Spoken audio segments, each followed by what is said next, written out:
A Bíblia é cheia de histórias e personagens muito marcantes, como Adão e Eva, Noé e o dilúvio, Moisés, o êxodo, né, a saída do Egito, José do Egito e por aí vai. Mas será que essas histórias, né, esses personagens são realmente históricos? Tem outras atestações, outras evidências que comprovem, né, corroborem pelo menos a existência desses personagens ou a ocorrência desses acontecimentos? Em alguns casos, não. Alguns eventos e personagens aparecem exclusivamente na Bíblia, mas em outros casos a gente tem sim outros documentos de outros povos, às vezes escritos em outras línguas, que corroboram sim a existência e a ocorrência de certas histórias bíblicas. E aqui nesse vídeo eu vou trazer aqui os 3 artefatos arqueológicos mais antigos, pelo menos 3 dos mais antigos, que trazem nominalmente, inclusive, referências a personagens bíblicos. E eles são a Estela de Mecha, ou Pedra de Moabe, Pedra Moabita, a Estela de Tel Dan, e o obelisco negro de Salmanaser III.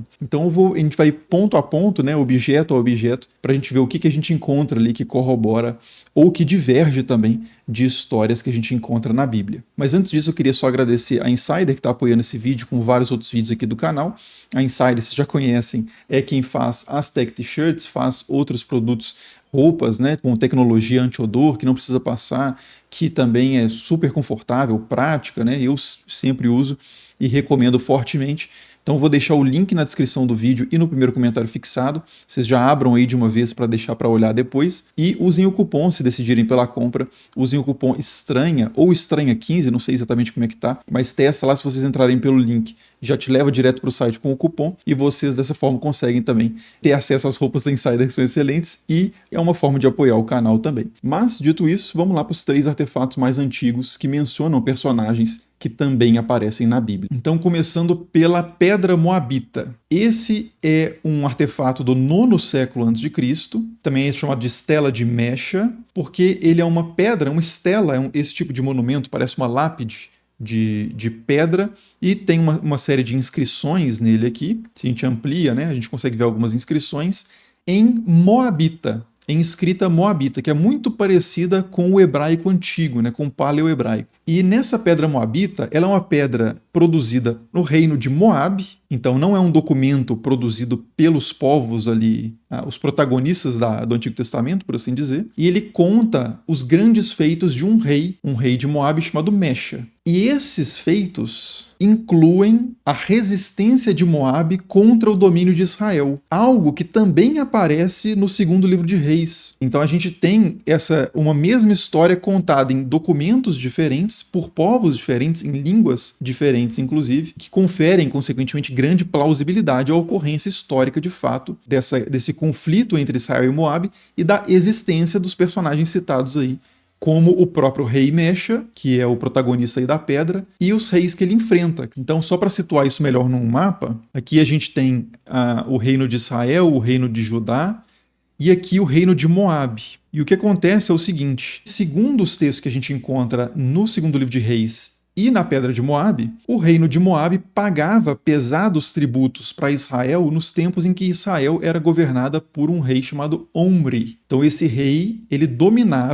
forçava Moabe a pagar tributos a ele, né? Ele exercia influência aqui, então, nessa relação de poderes assimétrica, né? Dominava Moabe. E aí, quando o rei Omri morre, e depois o filho de Omri, que é Acabe, morre, o rei de Moabe, que era Mecha, decide tentar a sorte e se livrar desse jugo que o reino de Israel impunha sobre o reino de Moabe. Então ele faz uma revolta para expulsar esse domínio israelita de Moabe. E aí, Jorão, Josafá e o rei de Edom formam uma coalizão e tentam invadir Moabe para reestabelecer o domínio sobre esse reino. Só que eles são vencidos por Mecha. E é isso que a Estela Moabita narra, né? Ela conta essa vitória sobre esses reinos, só que ela conta da perspectiva moabita. Então o que ela diz é o seguinte, que o reino de Moabe tinha sido entregue na mão dos israelitas pelo próprio deus patrono de Moabe, que era Quemosh. Então o deus Quemosh, insatisfeito com seu povo, abandona esse povo, entrega esse povo nas mãos dos estrangeiros, que no caso são os israelitas. Os israelitas tomam esse território, mas depois o deus Quemosh volta a favorecer o seu povo, levanta o rei Mecha, e o rei Mecha, graças aos favores de Quemosh, consegue vencer os israelitas e os seus aliados. E aí faz uma série de campanhas, ergue uma série de palácios, faz obras como cavar poços, né, e coisas desse tipo. E tudo isso está narrado aí na Pedra Moabita. No texto do livro de Reis, no segundo livro de Reis, a gente encontra também isso, só que ela é contada da perspectiva dos israelitas. E aí o que diz é o seguinte, que na verdade o que aconteceu é que quando essa coalizão foi invadir Moabe, eles estavam vencendo até que o rei de Moabe sacrificou o seu próprio filho em cima de uma muralha, e aí uma cólera se abateu sobre os exércitos. E aí eles bateram em retirada e Moabe conseguiu ficar livre. E aí isso é uma história até meio curiosa, porque parece que esse sacrifício ao deus de Moabe deu certo, né? E fez com que os israelitas recuassem. Então a gente tem um mesmo evento contado em documentos diferentes, de povos diferentes, o que dá enorme plausibilidade para que realmente tenha acontecido esse conflito geopolítico e que as figuras de Omri, que é citado na Pedra de Moabe, e seu filho, que provavelmente é uma referência a Acabe, de fato existiram, e o próprio rei Mexa, que é citado na Bíblia, também tem existido, já que ele é citado também na Pedra de Moabe, né? Então é importante dizer o seguinte, que não é que as informações da Bíblia não podem ser aceitas sem comprovação externa e as informações da Pedra de Moabe podem.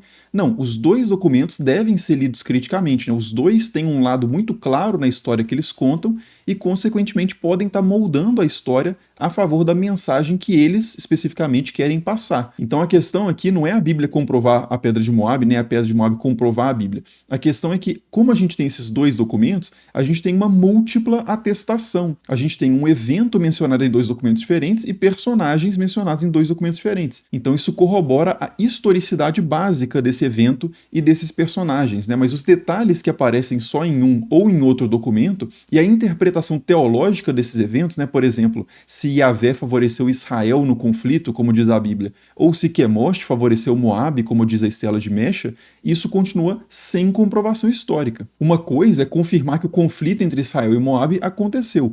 Outra coisa é confirmar que ele aconteceu exatamente conforme narra a Bíblia ou como narra a Pedra Moabita. Então é importante separar essas coisas. E aí a gente passa por um segundo documento, que também é do 9º século a.C., que é a Estela de Teudan, um artefato de basalto, e ele tem uma série de inscrições aqui também, dessa vez em aramaico. E aqui, qual que é a história contada na Estela de Teudan? É um rei arameu, então de Aram, vamos voltar lá no mapa, aqui, reino arameu aqui em cima, né? Então na região de Aram. E esse rei arameu, não tem o nome dele na estela, conta que venceu alguns inimigos. Entre esses inimigos, e aqui o texto da Estela de Teudan, na verdade, ele é bem complicado de ler, tem muita controvérsia em torno da leitura desse texto pelos especialistas que estudam esse artefato, porque é difícil reconstruir realmente o texto presente. Ele é muito fragmentado e tal, mas ele fala que esse rei arameu venceu dois reis que seriam Jorão e Ocosias. Então, Jorão de Israel e Ocosias de Judá. Então, ele fala sobre um conflito, voltando para o mapa, dessa vez de Israel e Judá contra Aram, também chamado de Damasco, porque era a capital, né? E na Bíblia, também no segundo livro de Reis, a gente encontra também esse conflito geopolítico sendo colocado, e nele a gente tem que o rei arameu seria o Hazael. Então, esse talvez seja o nome realmente do rei arameu que mandou produzir a Estela de Teudan em sua homenagem, né? Como uma espécie de monumento de propaganda política. E aí é interessante também a Estela de Teudan, né? Aqui é um decalquezinho das inscrições presentes nessa estela. Esse documento é interessante porque ele se refere a um dos personagens, ou Ocosias, né, de Judá, como sendo da casa de Davi. E aí a gente tem a menção ao personagem Davi. Só que Davi não é um personagem da história contada na Estela de Teudan. Ele é só colocado como o iniciador, a figura de referência da dinastia da qual o Ocosias fazia parte. E tem outra dificuldade, que é que essa escrita, Casa de Davi, ela também é muito disputada entre os especialistas, porque alguns dizem que na verdade poderia ser Casa do Amado, ou Casa do Tio, Casa do Pote ou do Bule, poderiam ser nomes de lugares também, mas a leitura majoritária até hoje é realmente Casa de Davi. Então, Ocosias como sendo da casa de Davi. E faz sentido, já que Davi era da tribo de Judá, né, segundo os textos bíblicos também. Mas beleza, então a gente tem esse documento que é a Estela de Teudan. E Finalmente, o terceiro documento aqui, que também traz nomes de personagens bíblicos fora da Bíblia, esse artefato também do 9º século a.C. Então, todos esses artefatos mais antigos que trazem nomes de personagens que também aparecem na Bíblia. Os mais antigos são do 9º século, e nesse caso é o obelisco negro de Salmanaser III. Salmanaser III é um rei assírio, e esse monumento tem algumas inscrições em acádio e tem algumas imagens, né? Como vocês podem ver aqui, ele tem 5 níveis que aparecem os personagens aqui em cenas entregando tributo, demonstrando o seu respeito, né, jurando lealdade ao soberano ali, que é o Salmanaser III, esse rei poderoso da Assíria. E é interessante esse monumento porque o personagem que aparece nele é um personagem chamado Jeú. Jeú aparece também no segundo livro de Reis, e ele era, segundo a Bíblia, um comandante do rei Jorão. Então, quando Jorão e Ocosias são derrotados pelo rei arameu, segundo conta o segundo livro de Reis, eles fogem para uma cidade para se retirarem e se recuperarem, porque o Jorão especificamente tinha sido ferido na batalha, e o Ocosias vai visitar ele lá. E nesse meio tempo, um general de Jorão, que é o Jeú, recebe a visita de um profeta que unge o Jeú como novo rei. Então, na verdade, ele está provocando ali um golpe, basicamente, né, para o Jeú derrubar o Jorão e se tornar efetivamente o rei de Israel, com a bênção de Yahvé, segundo o texto ali do segundo livro de Reis. E aí o Jeú, então, vai até onde o Jorão e o Ocosias estavam refugiados, mata os dois, mata a família dos dois, mata a Jezabel, que era mulher de Acabe, pai de Jorão, faz uma armadilha para matar também os sacerdotes de Baal. Enfim, ele promove um massacre gigantesco na região para consolidar, né, garantir esse golpe, para que esse golpe realmente sobreviva, né,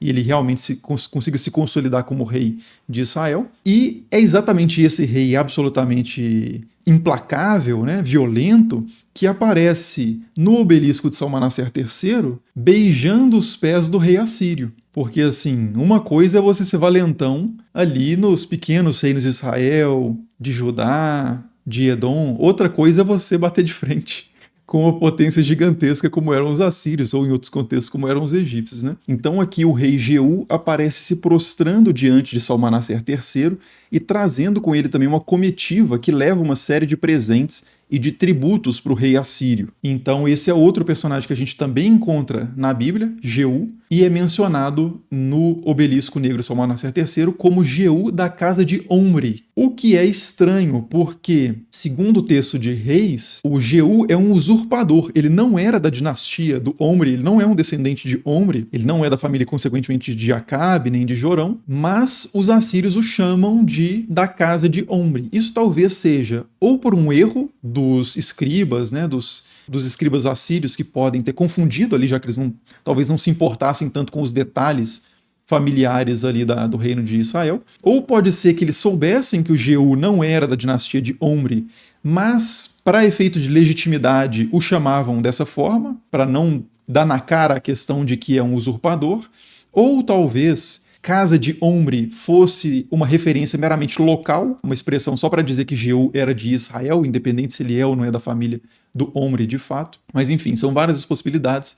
O fato é que a gente tem mais esse documento do 9º século a.C., que traz uma figura que também aparece na Bíblia, né? Então são personagens que têm a sua historicidade, né? A sua veracidade factual histórica, corroborada por documentos extra-bíblicos, inclusive produzidos por outros povos. E aí é importante destacar só o seguinte, né? Isso significa que a história prova a Bíblia, ou a arqueologia prova a Bíblia, porque muitas vezes essas discussões acabam indo para esses chavões, né? Ou que a história nega a Bíblia, desprova a Bíblia, ou o contrário. E, na verdade, a Bíblia, para os historiadores e arqueólogos, é um entre vários documentos da história antiga. Então, as coisas que estão na Bíblia, elas devem ser lidas tão criticamente no esforço de pesquisa histórica quanto o que está fora dela. Não é nem mais nem menos, não se deve ser nem mais nem menos crítico em relação à Bíblia se a gente compara, sei lá, com textos como a Estela de Moabe. O que a pesquisa histórica e arqueológica permite fazer é calcular, né, estabelecer certas probabilidades de coisas que são muito prováveis que tenham acontecido, ou personagens que muito provavelmente existiram, e outros personagens ou eventos que talvez não tenham existido ou que tenham uma baixa probabilidade de terem acontecido. Então, assim, a história não prova a Bíblia porque a Bíblia é uma coisa grande demais, é um conjunto muito heterogêneo de textos com uma infinidade de personagens, situações, interpretações e opiniões sobre esses personagens e sobre esses acontecimentos. E para saber se um personagem ou um evento bíblico é plausível historicamente, tem que ir caso a caso. Não tem como, né? Então, assim, você vê, por exemplo, uma imagem de Jeú num documento assírio, não confirma Adão e Eva ou o êxodo do Egito. São coisas que não têm relação direta, né? Então é preciso ir caso a caso. Mas fica aí esses exemplos interessantes de menções nominais, né, explícitas a personagens bíblicos fora da Bíblia. As mais antigas, de novo, datam então do 9º século antes de Cristo, né, muitos séculos depois dos tempos em que se passam, por exemplo, as histórias de Moisés ou dos patriarcas, mas isso não significa necessariamente que essas histórias mais antigas sejam 100% ficcionais e nem que elas sejam 100% reais, né? De novo, a gente tem que ir caso a caso. Inclusive, se tiver algum caso específico que você queira saber se tem comprovação fora da Bíblia ou qual que é a plausibilidade daquilo ser verdadeiro ou não, deixa aí nos comentários que a gente faz uma análise aqui depois, também em vídeos futuros. Mas, por enquanto é só, as referências, como sempre, vão estar na descrição aí do vídeo. Muito obrigado, como sempre, por assistir e até o próximo. Falou!